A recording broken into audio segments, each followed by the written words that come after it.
Um, NBA playoff outlook. We got a jam-packed kind of. I would say we got a jam-packed 4 through 10, and really in both conferences. There are only 7 games that separate basically each 4 through 10 seed in the West, and in the East there are it's 8 games that Four through separate eight the is teams. four through 8 in the East is something to watch. 9 and 10. I actually got a sneaky contender for the East. Ooh. You gonna say the Orlando Magic or somebody? No, I'm gonna say not a contender, but The I Bulls. but I think they can make it to the 7th seed. They're gonna get smacked in the playoffs, but I think they can. I think they will beat the Hawks. I think Yeah, that they could beat the Sixers. I think the Heat gonna beat the Sixers because the Sixers look really bad without Joel Embiid. I know he missed this many games, but they should give him the MVP just because of how bad they look without They don't him. look good at all. They look like they're not a. If he didn't play a game this season, they would be in the lottery. They'll be a lottery team. They would be a lottery team. There's like he is. I'm gonna be honest. That rule is kind of bullshit. It's not bullshit. It kind of is. Not bullshit. Because if the rule didn't exist, he would have tried to come back a little bit sooner. But he actually was like he should be the NBA MVP this year. No, he shouldn't. He didn't play enough games. Yes, he should. He was clearly pound for pound the most valuable player to play basketball this year. That don't mean you need to win MVP. You have to play. I'm not arguing against logic. I'm talking as a fan of basketball. Stop logicking me. I'm talking as a fan of basketball. If you take Jokic off the Nuggets, what they doing? They're definitely making the play in. Yeah, they be number 10. G, you telling me the Nuggets not better than the Warriors without Jokic? No. You're a liar. No. With the healthy team? No. You're a liar. No. You're a liar. No. You're a liar. No. You're a liar. You do good.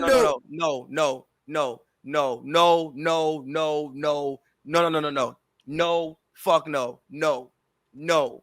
Jokic, if like wins estimated, I don't know how much it is. Jokic probably at least gives them 25 to 30 wins a season. No. And the same with Embiid. I agree with you. The fuck you mean? But obviously the Nuggets have a better team than what the Sixers do. The Sixers would be lottery, but they would not be in the lottery. They would be better than the Warriors. No, they wouldn't. They would be. I disagree with you. I vehemently I think you're wrong. I vehemently disagree. I think you're wrong. I disagree with you.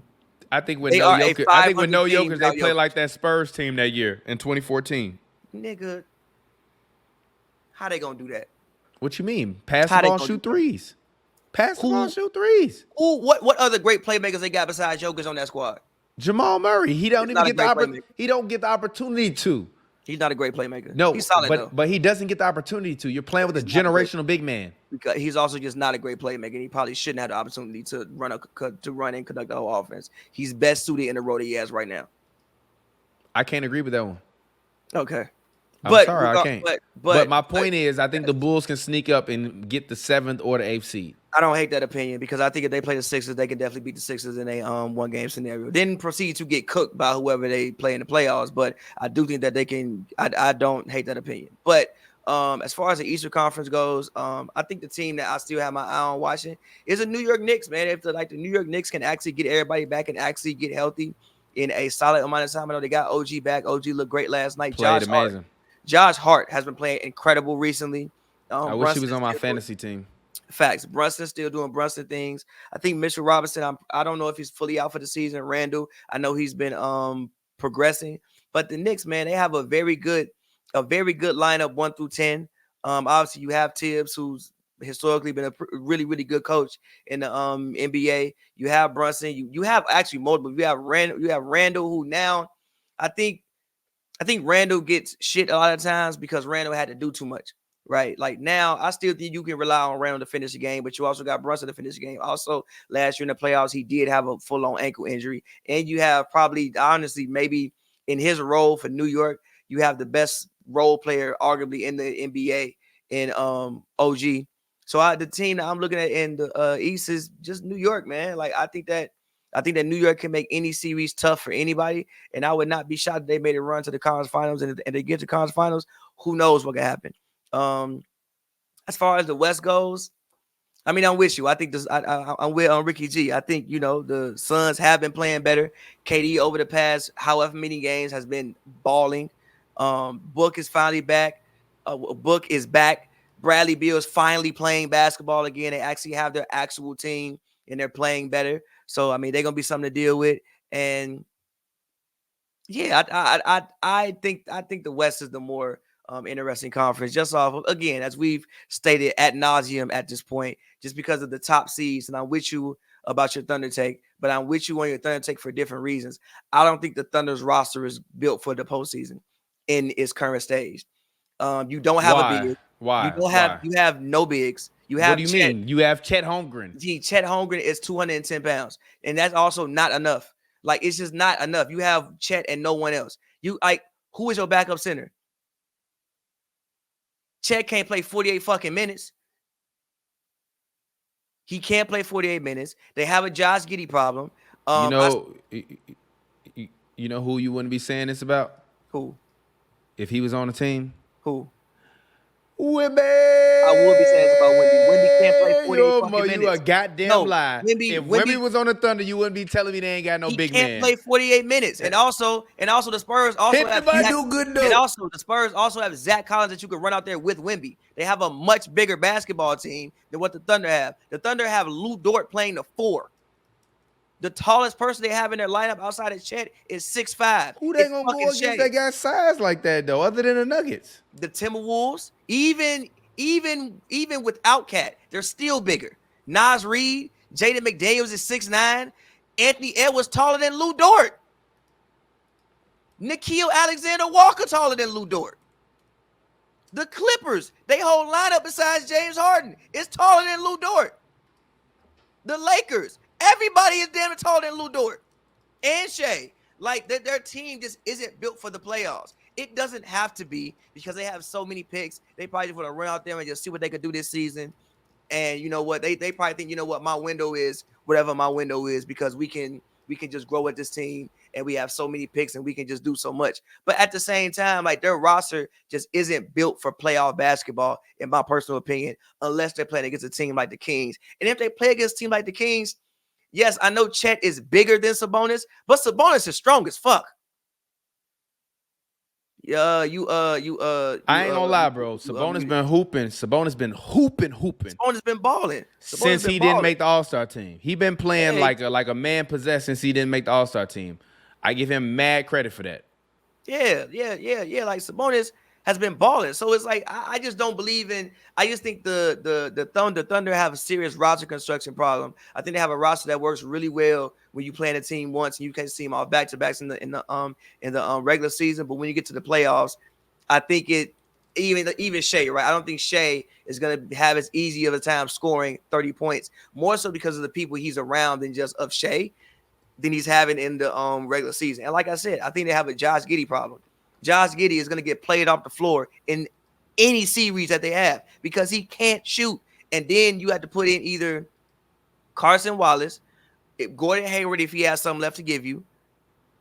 And like, it's just, they have a roster construction problem at this point, which is why I don't believe in the Thunder. Fuck them smiling, fuck them being young. They could all be 35. The roster just is not constructed to win a championship, in my personal opinion. I just can't agree with that personally. I think that they have to be in a position to where they can be feared. And I don't think anyone walking around looking at those guys is thinking that they have any fear. Like you can overcome a bad roster. No, You can. Yes, you can. Who overcame a bad roster? Are you gonna let me finish talking? Answer that question though. How many times LeBron overcame a bad roster? Okay, LeBron's rosters don't be as terrible as we want to say they are. Now we're gonna do revisionist history because they don't be as terrible. No, they don't. No. Hold on. No. Here's the thing about LeBron's old rosters: when he's actually either won something or went to something, they might not have been offensively great teams, but he was the only offensive option on there. But they always had the number one defense.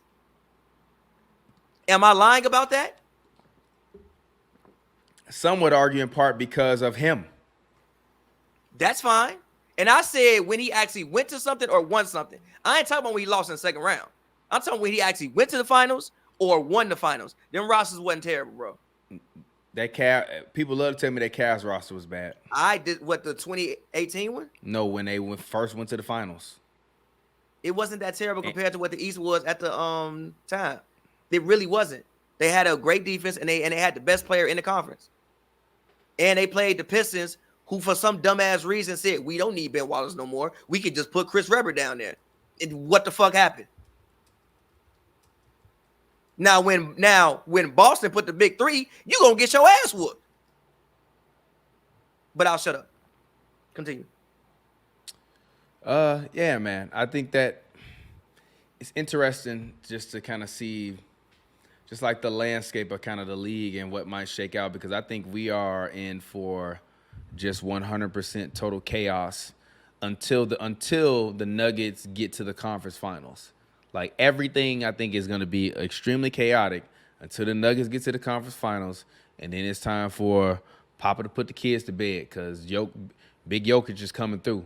Big Yoke is coming through. He's been playing generational. I think it's unfortunate that Tatum just has laid the biggest fucking eggs in the past goddamn 10 days of basketball competition.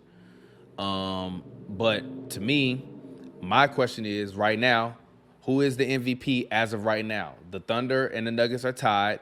I think 2 weeks ago, you told me it was Shea. What are your thoughts today, right now? But with the way Jokic has been playing over the past couple of because actually I think they're gonna vote like soon. I think they usually vote, but with like 10 games left for who's the MVP. So they got about 7 games left. With the way Jokic has been playing, the stats he's been putting up, the wins that they've had, and the way that they've won these games, it's Jokic. And I think that if there was like 4 to 5 game distance between the Thunder and the Nuggets, I would say Shea. I think Shea just last night he beat Kevin Durant's record for the Thunder for most 30-point games. Actually, no. That's trash. Actually, I can't wait. Oh, that's exactly what it is. Because I got my You Do Good Dope award. I'm bringing it back. Oh, Shea. That shit was weak. Did you see what actually happened? Yeah, when you fouled him. Weak. You told me the Warriors flagging for Klay Thompson to get the on my whole ass soul. That's not the same. Continue. It's exactly the same. I got a rant coming for him. It's the same. Like people be playing to get awards. I mean, not awards, records. It is what it is. The shit be weak when fucking everybody does it. Like, why is it so weak when he does it? The same when they was flagging to get Klay the 3-point record in Chicago. Don't do that. Motherfucker took 28 threes. Don't do trash. that. Don't do that. Don't do that. No, but listen. Don't. What the? But if the Thunder would have finished like 3 to 4 games, Your mic broke up. I don't know. What happened?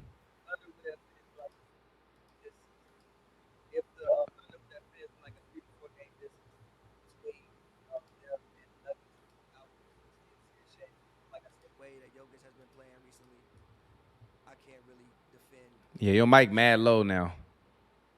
Turn up a little bit. All right, that's respectable. It's definitely respectable. I feel the same way. I just think that what Nikola Jokic has just been doing, he literally, like I said, Papa putting the kids to bed. It's like y'all thought y'all little badass was gonna run around and mess this house up all day long. No, I'm here, I'm back, clean this shit up, get your ass in that goddamn bed. And that's what you see at the end of every one of them games when he take over and he make a pass or a play or something in that Jokic to Aaron Gordon combination. When he get on the baseline and spin either toward the rim or away from it, Aaron Gordon, no, just cut. He going to throw it up anywhere close to the rim. And I think that to me is something that you can't even really game plan for because it's so instinctual. But anytime they need a clutch bucket, that play is, and I don't even think it's a ran play. I just think it's just a natural, occurrence of like, if we call this play, Aaron, that if he gets on the baseline or he gets doubled, you can cut, but you got to look at your defender. I think as a defender, it's not something you can game plan for because you keep your eye on Aaron Gordon. then somebody else might, you know what I mean? You're not playing proper defense. So I just think that play is just absolutely unstoppable. But last topic of the show, I need to get one off. Thought it was so.